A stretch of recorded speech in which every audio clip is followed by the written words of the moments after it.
Check out this new quick hitter from the Pure Hoops podcast as BJ Armstrong and Eric Newman examine the new look 76ers. What will their moves mean for the season ahead? The Sixers welcome Doc with open arms after they moved on from Brett Brown. They've altered their roster in a big way. They added shooting with Seth Curry and Danny Green. They moved on from Al Horford, his contract, and that front court logjam. But wisely for their depth, they added Dwight Howard to be Embiid's backup on a vet minimum deal.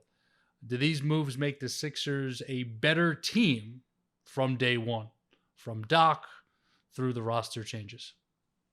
I'm going to guard against this at the beginning. The quick answer is yes, but I'm going to say this. We may not get the results early in the season to warrant saying that they are better than they were a year ago. And here's why. Okay. Mentally, this team, they got to get tougher. I think mentally, this team is a very weak team, if I may use that word. I don't think mentally they are as strong as they need to be. You just did. Yeah, I don't think mentally they are as strong as they need to be a championship caliber team. The noise appears to get to them. The outside noise. And playing on the road. It's been interesting for me to watch how Doc Rivers has carefully made the transition there to Philadelphia. Doc Rivers, who I've known now for 30 years, when you watch Doc Rivers play, he was a tough player. He's a tough-nosed player. He was a grinder. He has been extraordinarily complimentary of this group in the preseason. He knows how to play the game. Okay. Now, to those of us who really know Glenn Rivers, he tells you like it is. He doesn't sugarcoat it. He comes right at you. He thrives in the chaos of the NBA. He loves the Paul Pierce players, the Kevin Garnett players, the Rondo players. There isn't any compliment. You're not complimenting and saying, hey, Kevin, play better. He's a tough-nosed coach who demands toughness. But Doc Rivers has really done, and to me, he's been excellent at how he's managing this group in the media, because he's been extraordinarily complimentary of this group to the media. And the first thing that I noticed when I saw this, I said, he's working on the mental toughness of this group by giving them the confidence so that when he gets to practice and he really tells Ben Simmons what he really thinks, you will have a balance. Why am I saying this? Because every coach, every leader, every executive, anyone who is in a position of power understand this. If I'm going to say something negative or tell someone, that could be perceived as a negative thing, coaching can be perceived if you tell someone, no, Eric, you can't do that. I have to give you twice the compliment to offset the negative criticism.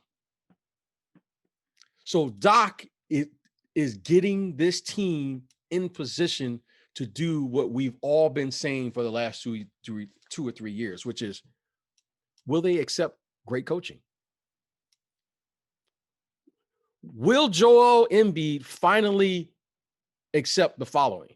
Joel Embiid, if you get in the best shape, you perhaps is probably a top 5 player in this league. Do you really want to be coach? Plain and now, simple. I can't just come in and start telling the guy what he can't do. I got to find a way to connect to this guy.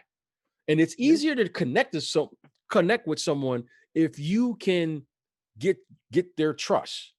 So Doc is establishing what he's saying about Ben Simmons. I like what Doc is establishing with Joel Embiid. And I really like the fact that I know Doc Rivers said, if I want to have this guy be my best player, the move of free agency was he got Dwight Howard there, because your best teacher as a coach is the bench. The best teacher for any coach is the bench. If Joel Embiid is not ready to play for whatever the reason may be, Dwight Howard is sitting there. See, competition is your best teacher. Now, I love what Doc is doing.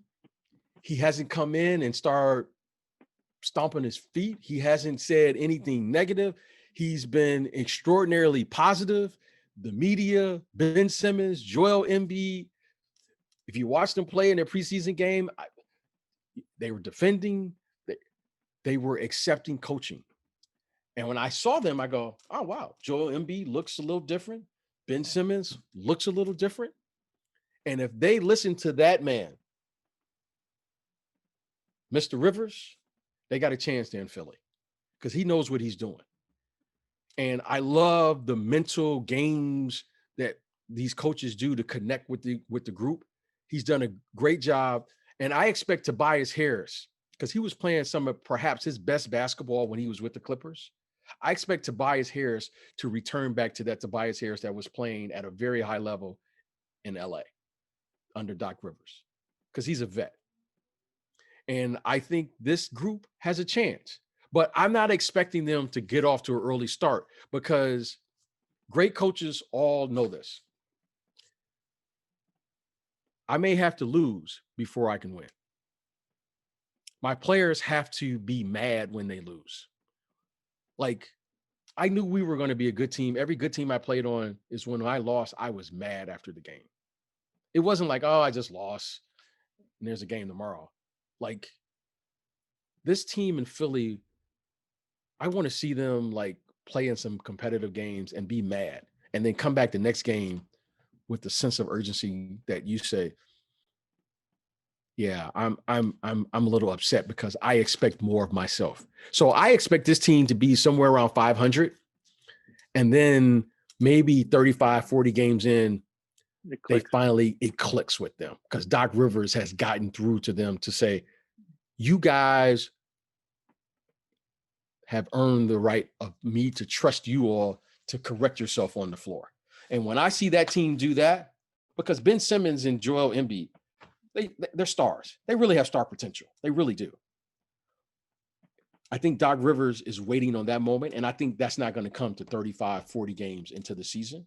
And then once it does, then I think you and I will be talking about where Philly could really end up this year in the playoffs. And they have great talent. We hope you enjoyed that quick hitter from the Pure Hoops podcast. Be sure to check out the full episode with BJ Armstrong and Eric Newman, dropping each and every Friday. Stay pure.